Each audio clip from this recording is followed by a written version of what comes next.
وَإِذْ عَلَّمْتُكَ الْكِتَابَ وَالْحِكْمَةَ وَالتَّوْرَاةَ وَالْإِنْجِيلَ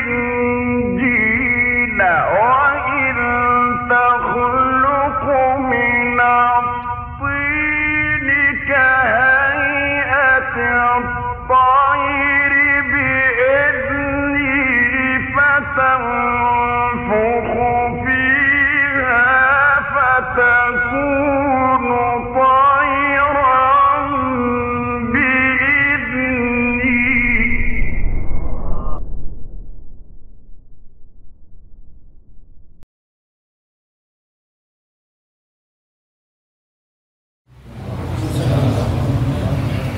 إن الحمد لله نحمده ونستعينه ونستغفره ونعوذ بالله من شرور أنفسنا وسيئات أعمالنا من يهده الله فلا مضل له ومن يضلل فلا هادي له أشهد أن لا إله إلا الله وحده لا شريك له وأشهد أن محمدا عبده ورسوله لا نبي بعده يا أيها الذين آمنوا اتقوا الله حق تقاته ولا تموتن إلا وأنتم مسلمون فإن أصدق الحديث كتاب الله وخير الهدي هدي محمد صلى الله عليه وسلم وشر الأمور محدثاتها وكل محدثة بدعة وكل بدعة ضلالة وكل ضلالة في النار. أما بعد, insyaallah kita lanjutkan kajian kitab Bulughul Maram.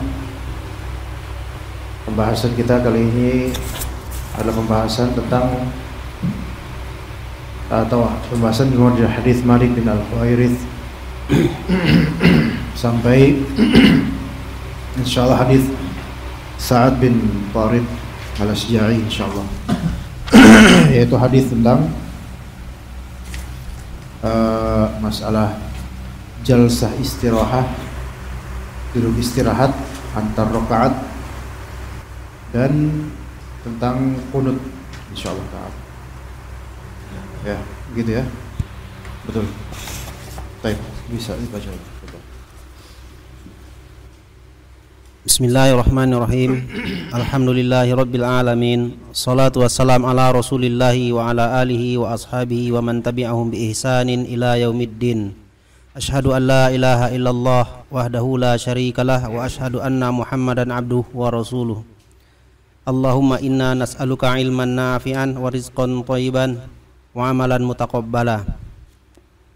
Qala al-muallifu wa an Malik ibn al-Huwairits radhiyallahu anhu annahu ra'a an-nabiyya sallallahu alaihi wasallam yusalliya fa idza kana fi witrin min salatihi lam yanhad hatta yastawiya qa'idan.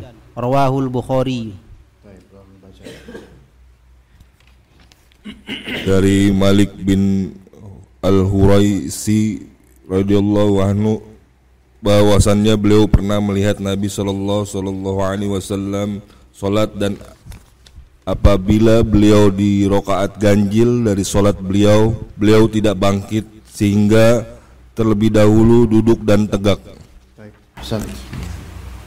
Hadis riwayat Bukhari dari Malik bin Al-Huwairits radhiyallahu anhu melihat Nabi SAW kalau salat ketika di rakaat ganjil, yaitu rakaat pertama menuju kedua, rakaat ketiga menuju keempat. Maka kata beliau, lam yanhad hatta yastawiya qa'ida. Beliau tidak bangkit sampai beliau duduk tegak terlebih dahulu. Ini yang nanti akan kita sebut sebagai namanya jalsah istirahah. Jalsah istirahah, yaitu duduk istirahat sebagai jeda sejenak antara rakaat ganjil menuju rakaat berikutnya sebelum berdiri. Hadis ini menunjukkan disyariatkannya duduk sejenak ketika akan berdiri dari sujud menuju berdiri di rakaat kedua atau menuju rakaat keempat. Ini namanya apa tadi? Jalsah al-istirahah. Duduk istirahat. Ya, kalau misalnya kita ngelihat atau diri kita atau orang-orang melakukan jalsah istirahah.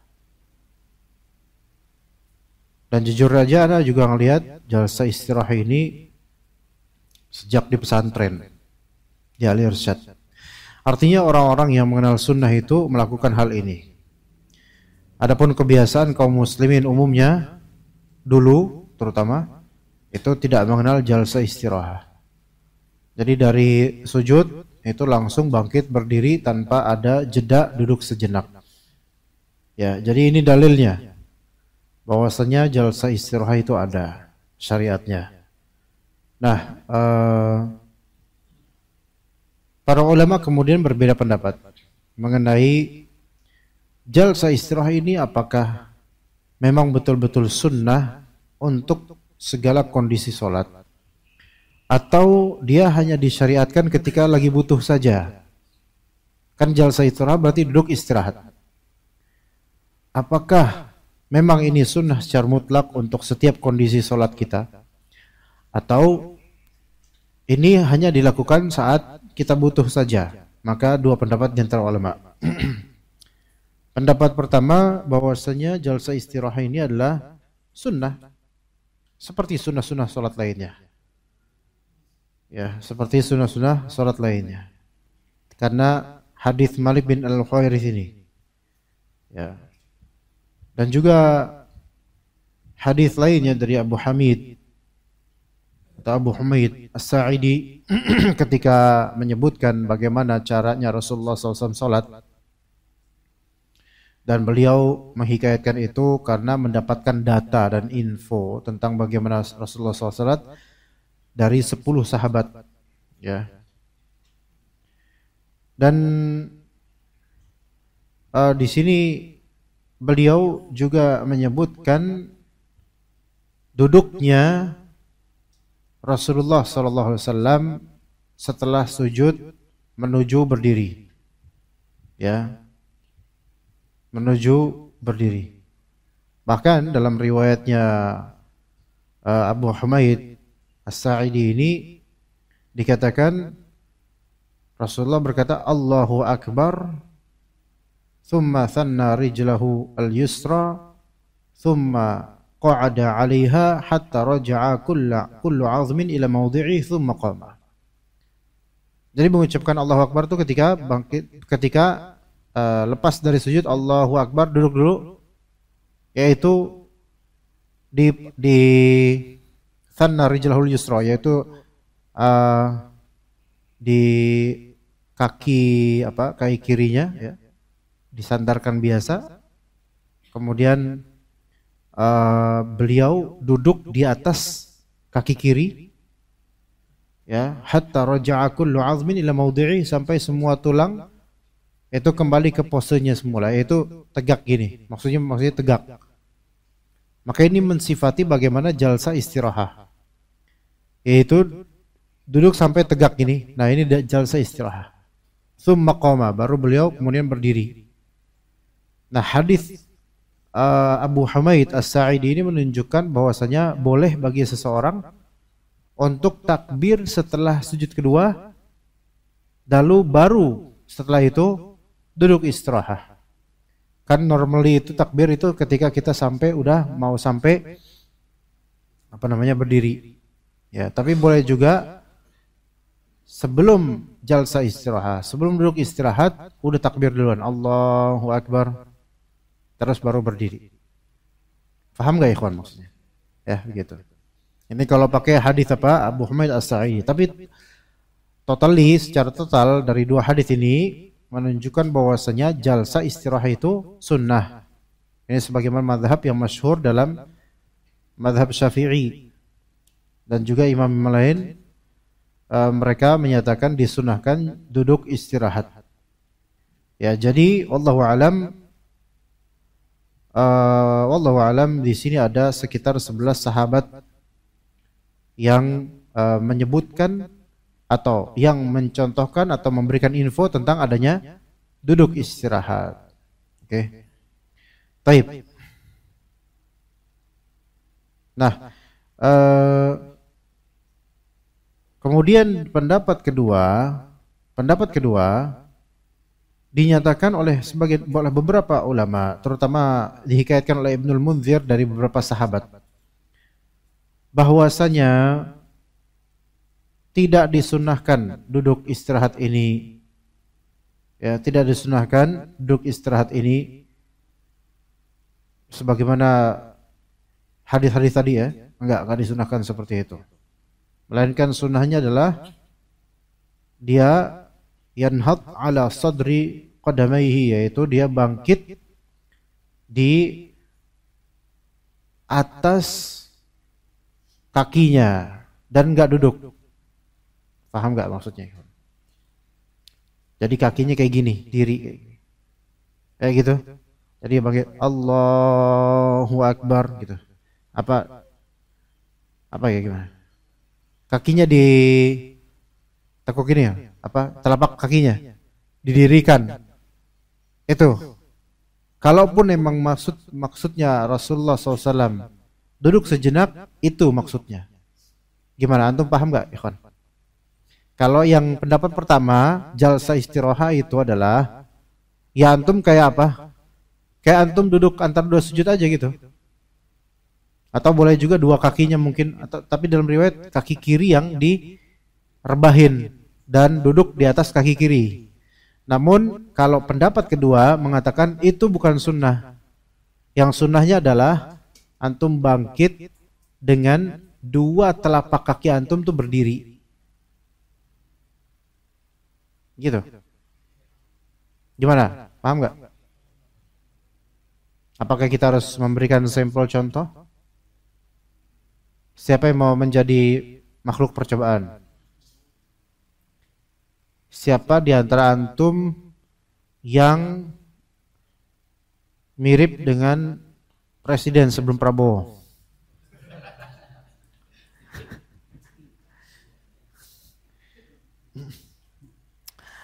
Begitulah, kegambar lah ya. Jadi sujud, Allahu Akbar, apa kakinya langsung, telapak kakinya berdiri, bangkit gitu. Ya. Coba Prabowo, coba Vicky ya, Vicky namanya Vicky. Vicky apa? Vici apa? Vinicius apa siapa namanya? Coba sujud. Coba Allah, Allah. Itu langsung. Ya, oke. Jadi coba ulang lagi dulu. Ada jeda sedikit jeda gitu. Coba sujud. Sujud, baca 3 kali subhanallah rabbil a'la, 3 kali sama doa yang panjang, silakan. Coba ulang sujud. Nah, Allahu Akbar. Nah, terus langsung naik. Mungkin jeda sedikit lah itu. Tapi tadi kan kelihatan kakinya seperti itu. Ini versi ulama kedua. Syukran Vicky, Vini atau siapa namanya. Ya. Taib. Dan ini diriwayatkan atau dihikayatkan oleh Ibnul Munzir dalam kitab Al-Awsat. Dihikayatkan ini adalah pandangan Ibnu Mas'ud, Ibnu Abbas, dan Ibnu Umar. Para abadilah ya. Yaitu Ibnu Mas'ud, Ibnu Umar, Ibnu Abbas. Kalaupun jalsa istirahat itu eksis, maka ini caranya. Oke? Dan kalau memang ini benar ya, riwayat atau Ibnul Munzir gak mungkin berdusta atas perkataan-perkataan abadilah ini, yaitu Ibnu Abbas, Ibnu Mas'ud, Ibnu Umar. Kita tahu bahwa 3 sahabat yang mulia ini adalah ulamanya sahabat gitu loh. Ibnu Mas'ud, fikihnya, Ibnu Umar, fikihnya, Ibnu Abbas, ilmu tafsirnya dan pahamnya akan Al-Quran. Dan mereka itu kan orang yang paling termasuk di antara sahabat yang paling dekat dengan Rasulullah SAW dan yang paling ittiba' kepada Rasulullah SAW. Ya, maka ini juga pendapat yang kuat. Ya, kalau memang itu ada disebut duduk ya. Namun kayak gitu modelnya gitu. Maka An-Nu'man bin Abi Ayyash ya, disebutkan dalam Musannaf Ibnu Abi Syaibah. Beliau mengatakan, adraktu ghaira wahidin min ashabin Nabi sallallahu alaihi wasallam. Saya telah memantau, memperhatikan lebih dari 1 sahabat Nabi. fakana idza rafa'a ra'sahu minas sajdah fi awwal rak'atin wa tsalitsah qama huwa wa lam yajlis. Yang saya amati dari lebih dari satu dari para sahabat, kalau sahabat ini mengangkat kepalanya dari sujud rakaat pertama menuju kedua atau sujud rakaat ketiga menuju keempat, itu qama, berdiri dan tidak duduk. Ya, dan ini adalah pendapat kedua ini kalau dari mazhab adalah pendapatnya atau mazhabnya Abu Hanifah, Malik, dan yang populer di mazhab Imam Ahmad. Bahkan Imam Nawawi mengatakan bahwasanya ini adalah pendapat kebanyakan dari ulama. Gitu. Ya begitu ya. Jadi langsung naik. Dan kalau kayak tadi itu enggak disebut duduk. Pahami baik-baik deh. Pendapat pertama sama kedua bedanya apa? Pendapat pertama mengisbatkan, menetapkan adanya duduk istirahat. Satu. Dan dengan tata cara gimana? Kayak antum duduk di antara dua sujud. Oke, itu satu. Oke. Bedanya yang kedua gimana? Yang kedua hanya mengisbatkan, menetapkan duduk istirahat itu untuk orang yang beruzur. Kalau misalnya mereka, iya ini hadis riwayat Bukhari, betul. Tetapi kalau ngelihat dari bagaimana perbuatan Abdullah bin Umar, Abdullah bin Abbas, Abdullah bin Mas'ud, dan mereka orang paling terdekat kepada Nabi SAW, mereka enggak melakukan itu. Ya, mereka enggak melakukan itu. Dan juga hikayat dari An-Nu'man bin Abi Ayyash juga enggak seperti itu duduknya. Kalaupun duduk pun misalnya, itu dengan cara yang tadi, kakinya di telapak kakinya itu istilahnya, tumitnya itu ditinggikan gitu loh. Dan itu bukan suatu duduk yang proper gitu ya. Sehingga itu sebenarnya hanya salah satu langkah untuk menuju diri. Nah, lalu bagaimana dengan hadis yang kita bahas ini? Yang kita bahas, atau hadis tadi yang dari siapa tadi sebutkan, hadis dari siapa, Abu Humaid As-Sa'idi. Maka mereka, yaitu ulama-ulama ini, Abu Hanifah, Malik, dan juga yang masyhur dari mazhab Imam Ahmad,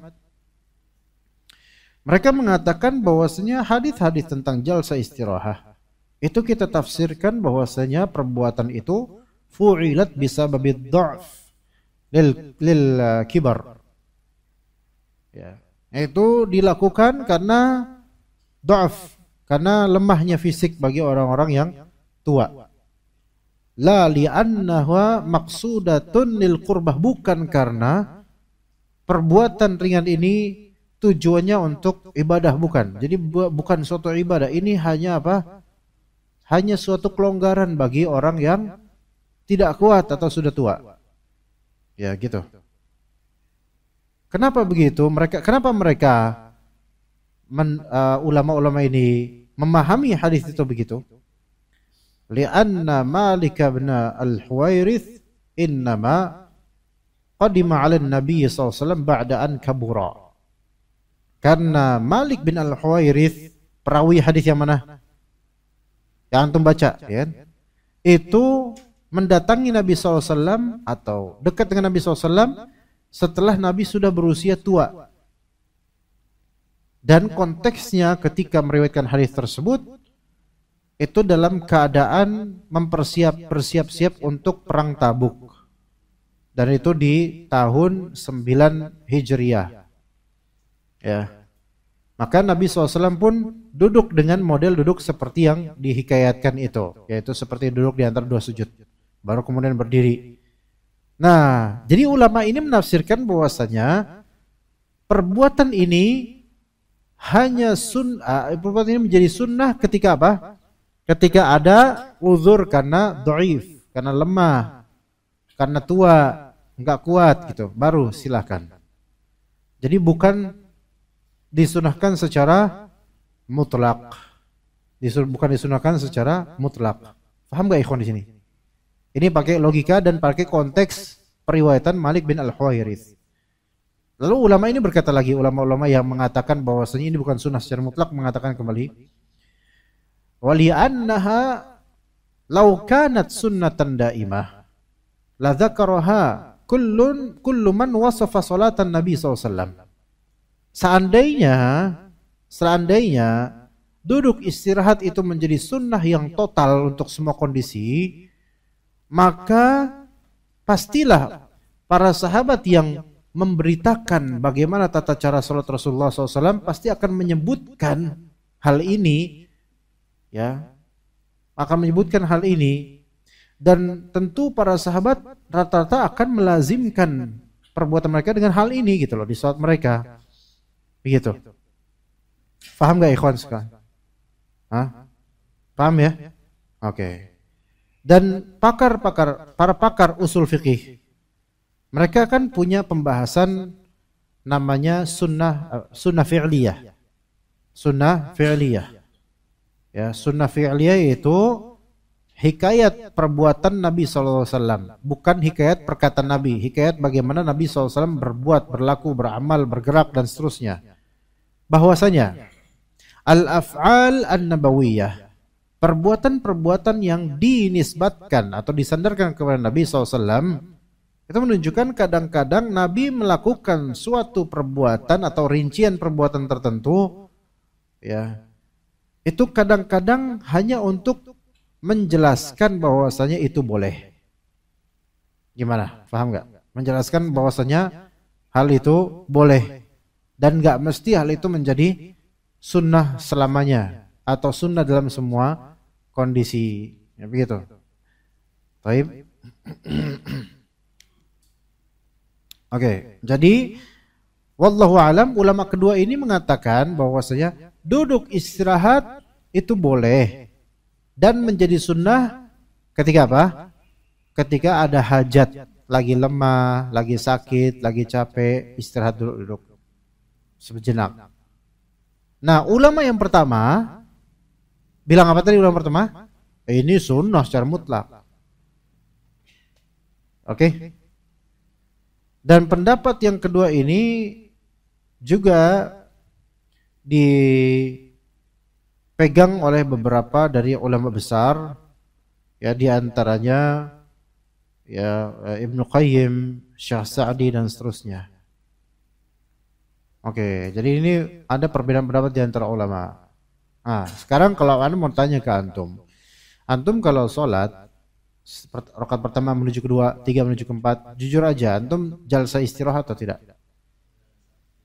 Oke, tapi kan untuk rincian dalilnya mungkin belum tahu ya, maksudnya belum ya mendalami lah gitu ya. Tapi kita sekarang udah paham hadis Malik bin Al-Huwairits, kemudian juga Abu Humaid As-Sa'idi, itu yang hadis 2 ini mendukung jalsa istirahat dengan format yang biasa kita lakukan. Dan ini pendapat pertama dari pendapat ulama. Komplitnya berarti sekitar 11 sahabat menghikayatkan ini, gitu loh ya. Itu satu. Tapi pendapat kedua juga memiliki alasan. Bahkan yang paling kuatnya dari pendapat kedua ini adalah hikayatnya Ibnul Munzir, bahwasanya 3 abadillah, yaitu Abdullah bin Mas'ud, Abdullah bin Umar, Abdullah bin Abbas, itu mereka sholat nggak kayak gitu. Dan mereka itu orang yang paling top dalam ittiba kepada Nabi SAW. Jadi konsiderasi ulama yang kedua ini juga penting juga untuk dipertimbangkan. Karena apa? Karena para sahabat yang paling top ini mereka orang paling dekat sama Rasulullah dan paling ikut sama Rasulullah. Dan ini sesuatu yang rutin dilakukan kan harusnya. Kok mereka nggak ngelakuin gitu? Kok mereka nggak melakukan? Dan ulama kedua ini nggak bermaksud menafikan Rasulullah SAW pernah melakukan itu. Bukan, mereka tahu ini hadis riwayat Bukhari. Mereka paham. Maka untuk mengkompromikan dalil-dalil yang ada dan indikator yang ada, maka ulama kedua pun memilih jalan tengah, yaitu bahwasanya duduk istirahat ini boleh. Dan Nabi melakukannya karena membolehkan. Adapun kalau misalnya kita stigmakan ini menjadi sunnah mutlak, maka kata ulama kedua, enggak, ini bukan sunnah mutlak, ini hanya pembolehan. Kalau mau kita katakan ini sunnah, ini hanya sunnah bagi orang yang lemah, tua, atau lagi kesulitan. Karena ada indikasi ke situ, yaitu apa? Malik bin Al-Huwairits sebagai perawinya itu mendatangi Nabi SAW dalam kondisi memang ketika itu lemah dan sudah berusia tua, 60-an tahun. Ya, di tahun 9 Hijriyah. Begitu, ya ikhwah sekalian. Nah, pendapat pertama jadi sunnah total. Nah, sekarang bagaimana kita kemudian meyakini ini? Sunnah total atau sunnah pas lagi hajat? Gitu. Sebenarnya pendapat kedua itu kuat. Namun pendapat kedua juga tidak begitu memerangi pendapat pertama. Karena pendapat pertama pun basicnya juga kuat. Apa-apa yang dilakukan Nabi sudah menjadi sunnah gitu bagi pertama. Ya. Inilah yang disebut khilafiyah, dan khilafiyah ini khilafiyah mu'tabarah. Maka masing-masing aja. Tapi setelah kajian ini kira-kira antum maunya gimana? Menganggap ini sunnah mutlak sehingga antum mencari pahala di situ, atau antum ikut pendapat yang kedua, atau jangan-jangan selama ini kita pun melakukan itu ya cuman ngelakuin aja, bukan ada niatan pengen ikutin sunnah. Ayo yang mana antum? Kan selama ini yang ketiga antum nih. Kita nih ya. Kita duduk gitu aja udah. Apalagi hanya melihat karena kebiasaan dari orang-orang salafi kayak gitu caranya, ya udah ikut aja. Kalau misal antum pakai pendapat pertama, fadhol. Maka ulama pendapat kedua mereka juga mengatakan kalau kalian make atau berpemahaman itu sunnah, silakan. Sehingga kalian silakan cari pahala di situ. Adapun kami, yaitu pendapat kedua, kami anggap ini bukan sunnah secara mutlak. Sunnahnya baru kapan? Ketika lemah, tua, dan semisalnya. Oke? Baik. Sampai sini paham ya kawan semua? Ya, antum kalau melakukan itu nggak masalah karena itu diperbolehkan dan Nabi mencontohkan yang menunjukkan itu boleh. Baik, kita lanjut ke hadis tentang qunut. Dan ini ada hadis Anas bin Malik sampai hadis Sa'ad bin Tariq Al-Asja'i. Itu insyaallah kita selesai sampai situ insyaallah. Fadhal dibahas semuanya, dibaca semuanya. Wa an Anas ibn Malik radhiyallahu anhu anna Nabiy sallallahu alaihi wasallam qanata syahran ba'da ruku'i yad'u ala ahya'in min ahya'il arabi thumma tarakahu muttafaqun alaih. Wali Ahmadi wa Daraqutni, enggak ada wali Ahmadi, enggak bisa. Wali Ahmada wa Daraqutni nahuhu min wajhin akhar wa zada fa amma fi subhi falam yazal yaqnutu hatta farqa dunya. Wa anhu anna Nabiyya sallallahu alaihi wasallam kana la yaqnutu illa idza da'a liqaumin aw da'a ala qaumin, sahahahu Ibnu Khuzaimah. Wa an Sa'id ibn Tariq Al-Asja'i radhiyallahu anhu qala qultu li abi ya abati innaka qad sallaita khalfa Rasulillahi sallallahu alaihi wasallam wa Abu Bakrin wa Umar wa Utsman wa aliin afakanu yaqnutuna fil fajr qala ay bunayya muhdatsun rawahul khamsatu illa Aba Dawud. Baca semuanya.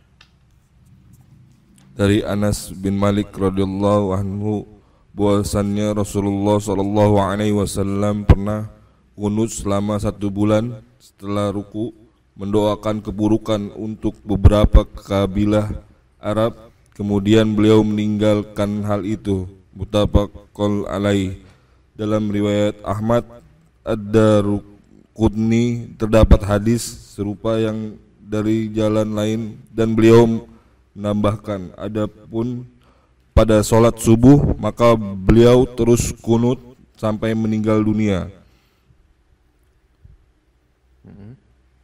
Bahwasannya Nabi SAW tidak melakukan kunut kecuali apabila beliau mendoakan kebaikan untuk satu kaum atau mendoakan keburukan atas suatu kaum.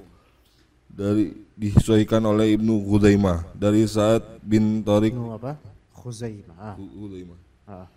Dari Sa'ad bin Tariq al-Sajai, beliau berkata, aku pernah bertanya kepada bapakku, wahai bapakku, sesungguhnya engkau telah sholat di belakang Rasulullah sallallahu alaihi wasallam, Abu Bakar, Umar, Utsman, Ali, apakah mereka melakukan kunut pada sholat subuh?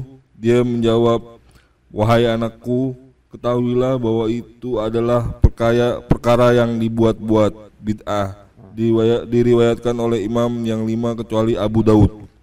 Ahsan. Baik, ini hadis-hadis tentang kunut. Ya, ini yang menjadi polemik dari dulu sampai sekarang. Dan hendaknya penuntut ilmu itu jujur, yaitu dahulukan dalil dan kebenaran meskipun bertentangan dengan kebiasaan. Itu manhaj yang benar dalam menuntut ilmu gitu. Jadi kalau kita pengennya itu apa-apa tuh yang dilakukan masyarakat tuh benar semua, kita cari dalilnya, maka ini metodenya ahlul bid'ah, ahlul ahwa, pengikut hawa nafsu. Tapi kalau kita melihat dari dalilnya, ya udah itu seperti ini lihatnya. Ini satu paket. Insyaallah dalam setengah jam kita bahas insyaallah. Lihat dalam hadis Anas bin Malik. Kita akan bahas satu persatu dari segi derajat hadisnya. Yang pertama, Anas bin Malik berkata, anna Rasulullah sallallahu alaihi wasallam qanata syahran ba'da ruku'i yad'u ala ahya'i min ahya'il arabi thumma tarakah. Rasulullah SAW pernah kunut selama 1 bulan setelah ruku'. Dan ini di salat fardu. Enggak mengkhususkan di riwayat ini enggak mengkhususkan di subuh saja. Ya, ini hadis riwayat Bukhari dan hadis riwayat Muslim. Mendoakan keburukan untuk beberapa kabilah Arab. Berarti terhadap sesuatu yang happening ketika itu. Kemudian summa tarakah. Setelah 1 bulan berlalu, maka udah beliau meninggalkan kunut itu. Ini hadis riwayat Bukhari Muslim. Selesai. Ini satu tema atau satu konteks. Dalam riwayat Ahmad dan Ad-Daraqutni terdapat hadis serupa yang diriwayatkan dari jalan lain, jalur lain, sanad lain, dan beliau menambahkan begini. Ini hadis yang sebenarnya satu model, satu rupa. Namun jalannya beda. Jadi sama-sama dari Anas bin Malik, namun jalannya beda. Jadi hadis 241 yang di kitab antum itu kan ada 2 bahasa Arab di situ. Itu satu hadis dari semuanya itu dari Anas bin Malik. Kalau riwayat Bukhari Muslim, yaitu yang pertama yang disebut muttafaq alaih itu. Nah, kemudian kan ada berikutnya riwayat Imam Ahmad dan riwayat Imam Ad-Daraqutni. Jalurnya beda. Ya, jalurnya beda. Karena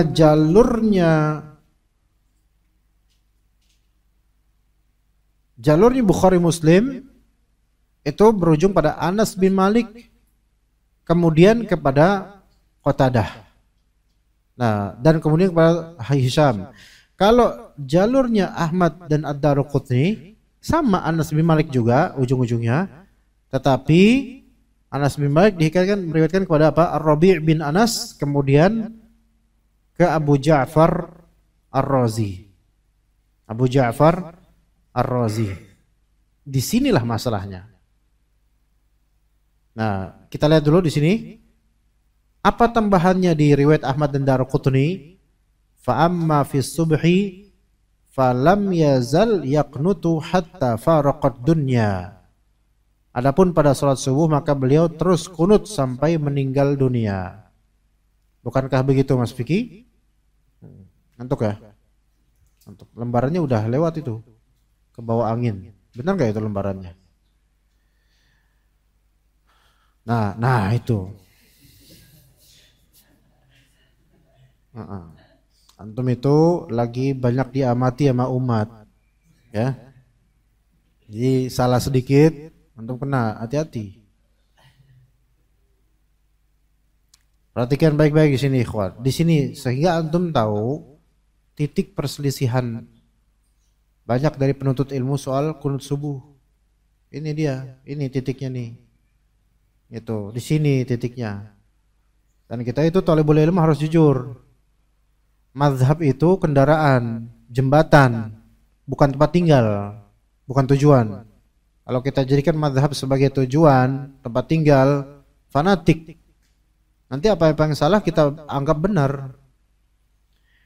Lihat hadis ini. Hadis ini satu hadis. Ya. Tapi dari beda jalur. Ujung-ujungnya tetap ke Anas bin Malik, makanya kita bilang satu hadis. Anas bin Malik bilang gini-gini gitu kan. Tapi kan ini ada dua kubu nih, dua perawi, dua kelompok perawi, Bukhari, Muslim, Ahmad, Ad-Darqutni, oke? Dari ini aja kita udah bisa bandingin. Kalau ada Bukhari, Muslim dan ini, seandainya kontradiktif, mana yang lebih kuat? Jelas, sepakat semua dari kita. Wong Bukhari tok aja gitu, ngelawan yang lainnya, Bukhari yang diawali, yang didahulukan. Ini Bukhari Muslim yang disebut muttafaq alaih. Oke? Itu baru satu. Nah, Bukhari Muslim dan Ahmad Ad-Darqutni meriwayatkan hadis yang sama, ujung-ujungnya ke siapa? Anas bin Malik. Nah, kita terus coba kita lihat perawi dari Anas ini siapa-siapa aja nih. Kalau Bukhari Muslim, perawi dari Anasnya sampai ke Bukhari Muslim, itu semua terpercaya, thiqah semua. Yaitu siapa? Yaitu dari Qatadah. Ini Qatadah tabi'in yang masyhur, semua juga tahu. Kemudian dari Qatadah menuju Hisham dan seterusnya sampai ke Bukhari atau Muslim. Ini tidak ada masalah. Nah, riwayat Bukhari Muslim itu mencukupkan di ini. Rasulullah SAW pernah kunut selama 1 bulan setelah ruku', mendoakan keburukan untuk beberapa kabilah Arab, kemudian beliau meninggalkan kunut itu sudah selesai. Jadi hanya kontekstual dalam keadaan keadaan kezalimannya sebagian kabilah Arab terhadap kaum muslimin. Kalau udah selesai urusan, udah selesai, nggak ada kunut lagi, kemudian beliau meninggalkannya, selesai. Dan ini masuk dalam tema kunut nazilah namanya, Bukhari Muslim. Baik. Nah, kemudian riwayat Ahmad dan Ad-Darqutni ada tambahan. Hadis Anas juga, tapi ada tambahan apa? Fa amma fi subhi falam yazal yaqnutu hatta faraqad dunya. Adapun pada salat subuh, maka beliau tetap terus untuk kunut subuh sampai beliau meninggal dunia. Paham enggak di sini titiknya nih? Nah, kita periksa sekarang riwayat Imam Ahmad dan Ad-Darqutni, benar sih sama dari Anas bin Malik. Hadis yang sama dengan ada tambahan. Cuman dari Anas bin Malik ini meriwayatkan ke siapa? Ar-Rabi' bin Anas. Dari Ar-Rabi' bin Anas meriwayatkan ke siapa? Ke Abu Ja'far Ar-Razi. Oke, di benak antum ini, antum pasang tuh dua itu ya. Dua ini dari Anas menuju Bukhari Muslim, Qatadah, Hisham, enggak masalah. Oke? Tapi kalau riwayat Ahmad Darqutni dari Anas menuju apa? Lupa lagi kita. Rabi' bin Anas, kemudian bawahnya Abu Ja'far Ar-Razi. Dan ini bermasalah. Permasalahan di mana? Permasalahannya di 3 problem. Permasalahan sanad Ahmad dan Ad-Darqutni bukan, ini enggak menjelekkan Imam Ahmad atau Ad-Darqutni, bukan. Tapi syaratnya ini ada masalah. Permasalahan 3 kecacatan di sini. 3 qawadih. Yang pertama, Abu Ja'far Ar-Razi, ya, kan tadi Ar-Rabi bin Anas terus Abu Ja'far Ar-Razi. Abu Ja'far Ar-Razi itu dikatakan oleh para ulama ahli hadis tidak kuat, laisa biqawi. Ya. Kemudian Abu Zur'ah mengatakan Abu Ja'far Ar-Razi itu syekhun yahimmu katsira. Seorang syekh, seorang tua yang banyak auhamnya, delusinya banyak, salah dalam meriwayatkan. Ya. Ibnu Hibban mengatakan yuhaddits bil manakir minal masyahir. Abu Ja'far Ar-Razi ini meriwayatkan hadis hadis-hadis munkar dari para tokoh populer. Al-Hafidz Ibnu Hajar Taqribut Tahdzib mengatakan saduq sayyul hifz. Dia orang yang bagus tapi hafalannya buruk. Abu Ja'far Ar-Razi ini aja udah menjadi rapot merah dalam masalah sanad. Satu, Abu Ja'far Ar-Razi. Atasnya Abu Ja'far Ar-Razi siapa? Ar-Rabi' bin Anas. Ar-Rabi' bin Anas ini bukan Anas bin Malik, bukan, beda lagi. Ar-Rabi' bin Anas ini juga dipermasalahkan.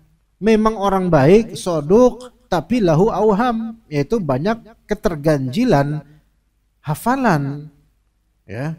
Sebagai disebutkan oleh Al-Hafidz Ibnu Hajar, ya.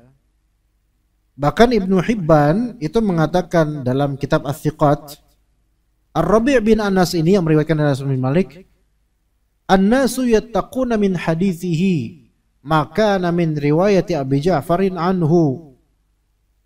Orang-orang itu mereka yattaquna min hadithihi, takut dari hadisnya Ar-Rabi' bin Anas kalau yang meriwayatkan adalah Abu Ja'far Ar-Razi tadi. Jadi kalau ada sanad Abu Ja'far Ar-Razi meriwayatkan dari Ar-Rabi' bin Anas, orang-orang pada jangan. Enggak aman ini. Kenapa? Li'anna fi hadithihi ittiraban katsira. Karena ada banyak kegoncangan di hadis yang itu riwayat dari Abu Ja'far Ar-Razi ke Rabi' bin Anas ke siapapun sahabat. Ini dua orang ini kalau udah dalam rantai sanad bermasalah. Bermasalah mesti. Makanya para ahli hadis mereka berusaha untuk menghindari periwayatan Abu Ja'far Ar-Razi ke Rabi' bin Anas. Gitu. Itu permasalahan kedua. Jadi dua individu ini bermasalah. Bukan karena ini orang berusaha tidak jujur atau enggak, tapi dua orang ini ada masalah di hafalan mereka. Itu dua ya. Yang ketiga, penyelisihan terhadap hadis yang ada di Sahih Bukhari, Sahih Muslim. Bertentangan, ada penyelisihan ini. Kok beda sama Sahih Bukhari, Sahih Muslim? Ini yang disebut nanti namanya munkar.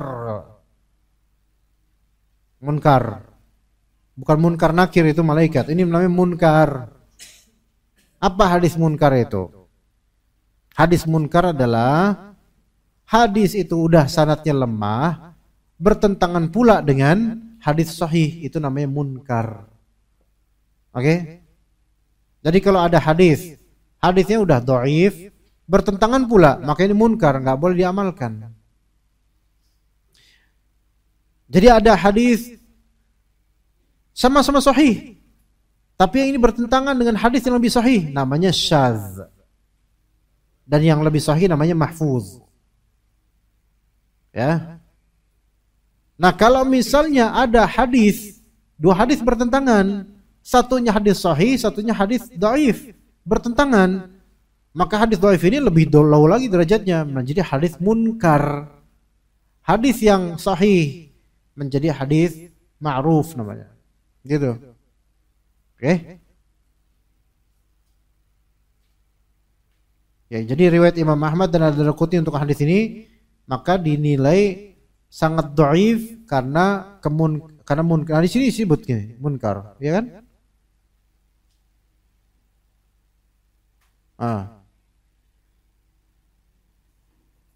Nih lihat nih, antum baca deh.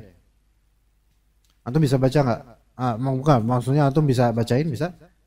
Tapi kalau anda lihat antum baca nama-nama ulama ini agak salah-salahan. Bisa usaha tepat baca yang bagus gitu. Bisa nggak? Fadhal.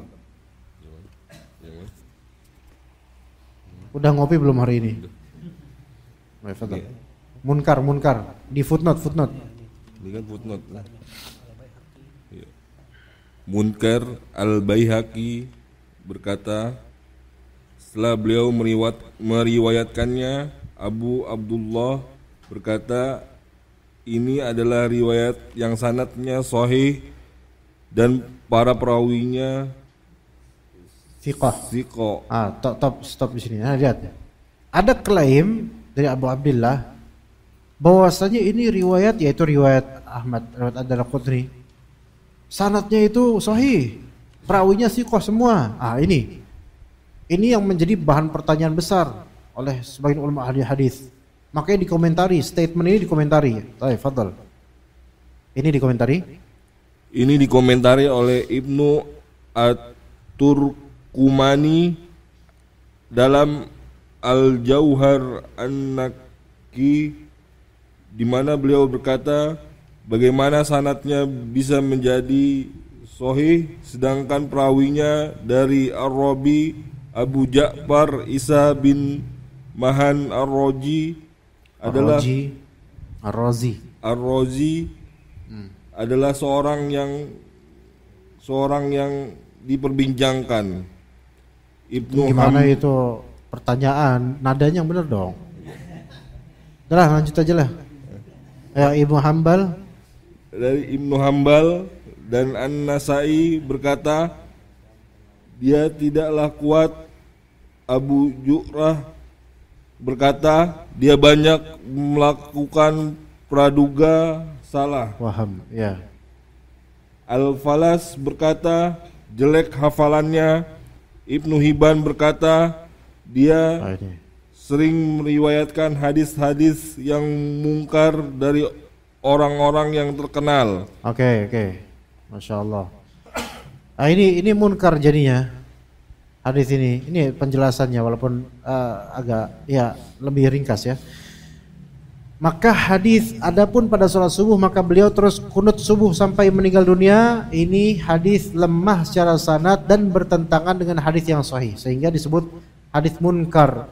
Dan hadis munkar itu udah secara completely, secara absolutely itu enggak bisa didukung oleh apapun karena dia sudah dhaif, makin dibejok, dilaukan dengan apa? Bertentangannya dia dengan hadis yang sahih.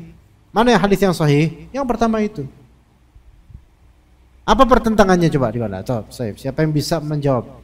Di mana titik pertentangan makna antara hadis Anas bin Malik versi pertama dengan hadis Bukhari Muslim dengan hadis Anas bin Malik versi Imam Ahmad Daruqutni? Silakan jawab, fadhal. Panik, fadhal. Di lafal Rasulullah.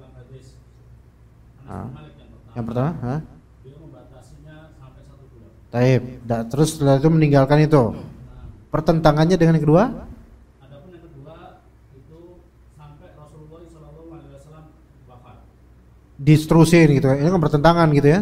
Iya. Beliau kunut itu dari mulai disyariatkannya sholat subuh atau sholat secara umum sampai beliau wafat seperti itu. Iya. Di sini pertentangannya, jazakallahu khair. Di sini pertentangannya. Ya, lah kalau memang diputusin summa tarokah kan udah selesai. Dalam konteks kan konteksnya kunut nazilah yaitu ada masalah di beberapa kabilah kaum muslimin dibantai atau dibunuh di kabilah tertentu. Nah ini kan hadis yang pertama ini kan konteksnya kunut nazilah gitu loh. Kemudian kok malah ada tambahan diterusin. Padahal udah jelas-jelas selesai. Diterusin kunut subuh sampai akhir hayat. Ini janggal. Ya, maka ini dianggap sebagai kontradiksi, pertentangan dengan hadis yang sahih. Oke, seperti itu. Nah, memang dalam mazhab Syafi'i dia disunahkan. Bahkan dalam mazhab Syafi'i sunnahnya sunnah yang kuat untuk kunut subuh. Di sini kita diuji. Kalau kita bermadzhab Syafi'i, di sini kita diuji. Ente mau ngikutin mazhab atau ngikutin hadis atau ngikutin betul-betul bagaimana hadis, coba lihat. Jujur aja. Jangan dicari-cari kemudian pembenaran. Dari sini udah jelas banget loh. Ya kan? Udah jelas banget bahwa ini hadis dhaif, bahkan munkar. Andai kata ini hadis dhaif, tapi dhaifnya biasa gitu, enggak kontradiktif dengan hadis yang sahih, mungkin masih ringan deh gitu urusannya. Tapi ini udah dhaif yang memang enggak bisa ditolong oleh apapun. Karena sanadnya udah lemah. Ada kontradiksi pula dengan hadis yang sahih, Bukhari Muslim pula. Ya begitu. Ya. Jadi tidak diamalkan kunut subuh itu pada asalnya, enggak. Bahkan nanti ada pendukung kemudian bahwasanya kunut subuh itu muhdats. Ya di sini nanti. Ya kita lihat ya. Nanti di hadis Sa'ad bin Tariq ya, bukan yang ini. 242. Kemudian juga dari beliau ini siapa maksudnya? Hadis yang ketiga, Anas bin Malik. Ya, dan ini yang ketiga, hadis ini enggak bermasalah. Kalau yang ketiga dari Ibnu Khuzaimah enggak ada masalah.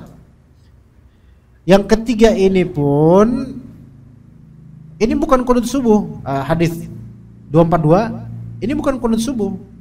Ini kunut nazilah.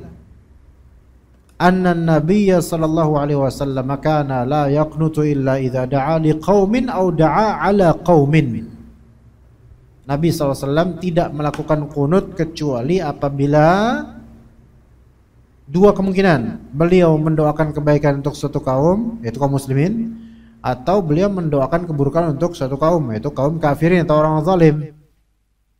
Terhadap kaum muslimin secara global. Baru itu kunut nazilah.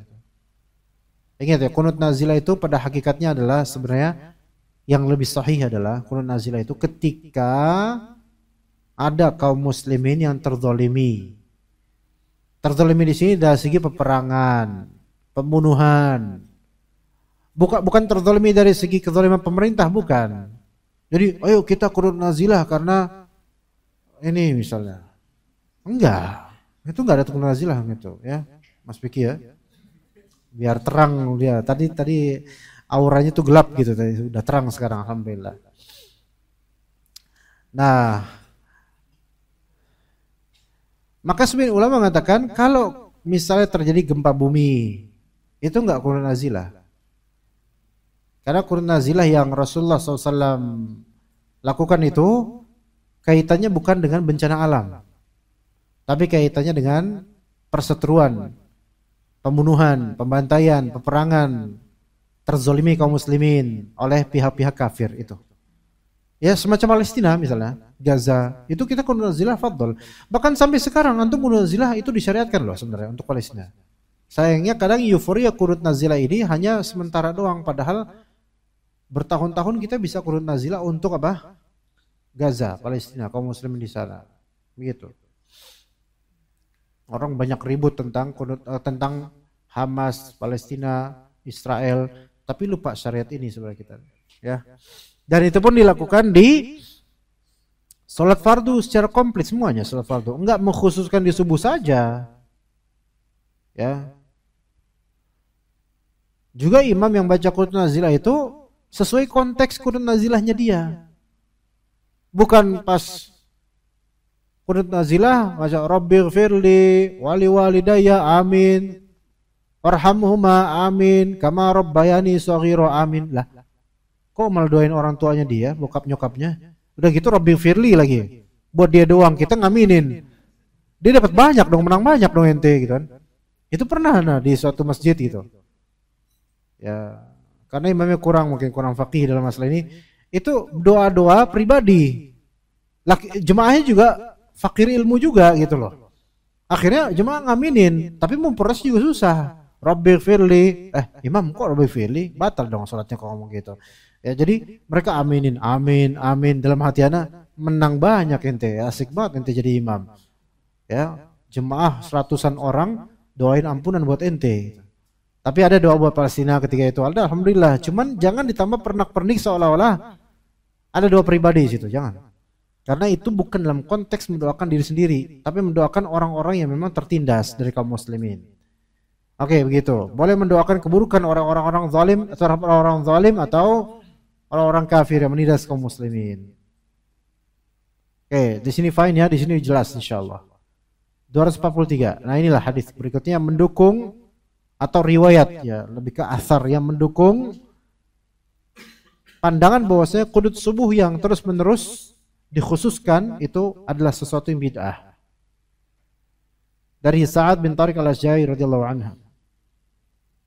Dan ini hadis hasan sahih yang ketiga, yang 243 ini. Beliau berkata, qultu li abi, saya berkata kepada bapak saya itu Tariq al-Ashja'i. Ya abati innaka qad shallaita khalfa Rasulillah. Wahai bapakku, engkau adalah sahabat Rasulullah, engkau pernah salat belakang Rasulullah.